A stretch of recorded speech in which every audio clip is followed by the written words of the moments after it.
Hello dear students, welcome back to my channel physics SPC moving charges and magnetism का एक question. A 2 ampere current carrying straight metal wire of resistance 1 ohm and resistivity 2 into 10 power minus के 6 ohm into metre, area of cross section 10 millimetre square and mass 500 gram is suspended horizontally in mid air by applying uniformity field. The magnitude of B is 10 की power minus के 1, इस पर ध्यान रखना, इस given की तरह।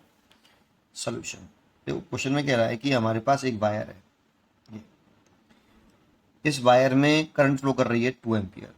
मान लो इधर कर रही है लेफ्ट में, इधर भी करा सकते हो राइट में, मान लो लेफ्ट में करा दी 2 एम्पियर, गिवन नहीं है यहाँ पे। आई तो का कितना है, 2 एम्पियर है। रेजिस्टेंस इस वायर का हमें गिवन है, इसी वायर का रेजिस्टेंस गिवन है, आर गिवन है 1 ओम, रेजिस्टिविटी भी गिवन है 2 इंटू 10 की पावर माइनस के 6 ओम इंटू मीटर, और एरिया क्रॉस सेक्शन भी गिवन है E इक्वल टू 10 मिलीमीटर का स्क्वायर है बेटा, उस पर ध्यान दो। मिलीमीटर है तो इसे ऐसा सिस्टम में बदलें तो 10 की पावर माइनस के 3 मीटर होते हैं। अब स्क्वायर भी हो रहा है तो 10 की पावर माइनस के 6 मीटर स्क्वायर, ठीक है। और इसका जो मास है वायर का, एक तो ये डाटा दे रखा है और एक मास भी दे रखा है वायर का कि मास इज इक्वल टू 500 ग्राम है।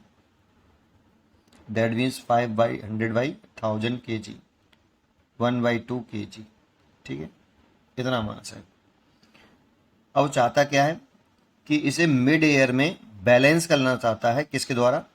सस्पेंड करना चाहता है, मतलब बैलेंस करना चाहता है, किसके द्वारा? Suspended horizontally in mid air by applying a uniform magnetic field.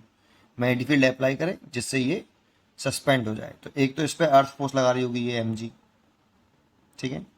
इसको बैलेंस करने के लिए, मिड एयर में सस्पेंड करने के लिए, रोकने के लिए, किसके द्वारा? यूनिफॉर्म मैग्नेटिक फील्ड के द्वारा सस्पेंड करना चाहता है, रोकना चाहता है, बैलेंस करना चाहता है। तो इस पर एक मैग्नेटिक फोर्स लगा दो ऊपर की तरफ। ये तो पक्का है कि मैग्नेटिक फोर्स ऊपर लगेगा, लेकिन कितना मैग्नेटिक फील्ड अप्लाई करें ये भी पूछ रहा है। तो मैग्नेटिक फील्ड के लिए अगर देखना चाहें तो देखो, इसमें Fm जो लगेगा इन इक्विलिब्रियम वाले केस में, मतलब नेट फोर्स अगर जीरो हो जाए तभी तो बैलेंस होगा। तो इन इक्विलिब्रियम जो मैग्नेटिक फोर्स है वो mg के बराबर हो तो नेट फोर्स जीरो हो जाएगा। और Fm जो होता है magnetic force in current carrying wire, vector form में लिखें तो I L क्रॉस B होता है बेटा। जो L क्रॉस B की डायरेक्शन होगी वही Fm की होगी। तो L क्रॉस B और L की डायरेक्शन हमेशा करंट के अलॉन्ग होती है, L की डायरेक्शन हमेशा करंट के अलॉन्ग होती है। तो करंट के अलॉन्ग है तो L की डायरेक्शन अगर ऐसे मान लें, तो अगर मैं ऐसे B की डायरेक्शन नीचे की तरफ मानता हूँ तो अपनी फिंगर L वेक्टर से, राइट हैंड की फिंगर को L वेक्टर से B वेक्टर की तरफ घुमाओ। अगर लेट कर लो, B नीचे की तरफ है तो L से B छोटे एंगल से घुमाते हैं, L से B तो ऐसे घुमाएं, थंब इधर आए, गलत, क्योंकि Fm इधर हो जाएगा तो बैलेंस कहाँ होगा, डबल और तेजी से नीचे जाएगा। अगर हम मैग्नेटिक फील्ड डायरेक्शन ऊपर मान लें तो L क्रॉस B ऐसे, तो सही है। दैट मीन्स अगर मैं मैग्नेटिक फील्ड की डायरेक्शन को यहाँ पर ऊपर कंसिडर कर लेता हूँ, प्लेन के परपेंडिकुलर बाहर की तरफ ऐसे,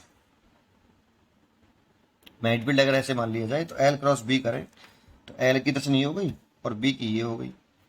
L क्रॉस B कर लो आप, ऐसे घुमा लो, L से B की तरफ अपनी फिंगर को, राइट हैंड की फिंगर को कल करें, थंब इधर आ रहा है तो ये L क्रॉस B की डायरेक्शन हो गई थंब वाली, और यही Fm की डायरेक्शन हो गई, तो बैलेंस हो रहा है, ठीक है। वैसे दर्शन की जरूरत नहीं थी, बस बैलेंस करना था। इसमें अगर मैं वैल्यू लिखूं तो Fm बराबर इसका मैग्नीट्यूड लिखूं तो ILB साइन थीटा, यहाँ पे थीटा L और B के बिटवीन एंगल, और L की डायरेक्शन वही जो I की है, इसीलिए I और B के बीच में एंगल देखो 90 डिग्री है। यहाँ लिख सकते हैं ILB sine 90 equal to mg। Sine 90 के लिए तो 1। अब देखो हमें सब की वैल्यू गिवन है, m की वैल्यू गिवन है, g की वैल्यू भी 10 दे रखी है, I की वैल्यू दे रखी है 2 एम्पियर, L नहीं दे रखा और मैग्नेटिक फील्ड पूछा है तो I की वैल्यू देखो 2 एम्पियर, L गिवन नहीं है, और B की वैल्यू दे रखी पूछा है, साइन 90 की वैल्यू 1, m की वैल्यू 1/2 kg और g की वैल्यू 10। अगर मैं L और निकाल लूँ तो B निकल आएगा। अब L कैसे निकालें? तो इस वायर के बारे में ये सब डाटा गिवन है, देखो ये वाला। तो R इक्वल टू कितना होता है? Resistivity length upon area cross section.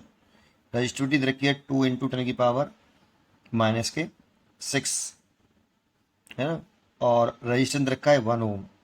L यहाँ से निकाल लेते हैं। ए की वैल्यू रखी है 10 इंटू 10 की पावर -6। तो देखो इससे तो कैंसिल हो गया, 2 से कट गए 5 बार, तो यहाँ से एल निकालें इसका से मल्टीप्लाई, तो 5 मीटर हो गया बेटा। एल की वैल्यू यहाँ पुट कर देते हैं, तो एल 5 है तो 2 इंटू आपका 5 into B equal to 1/2 into 10। तो देखो 5 इंटू 2 10 हो गया, और 10 से ये 10 कैंसिल, ये 10 और ये 10 कैंसिल, तो बी इक्वल टू आ गया 1/2। That means B equal to आ गया 0.5 टेस्ला।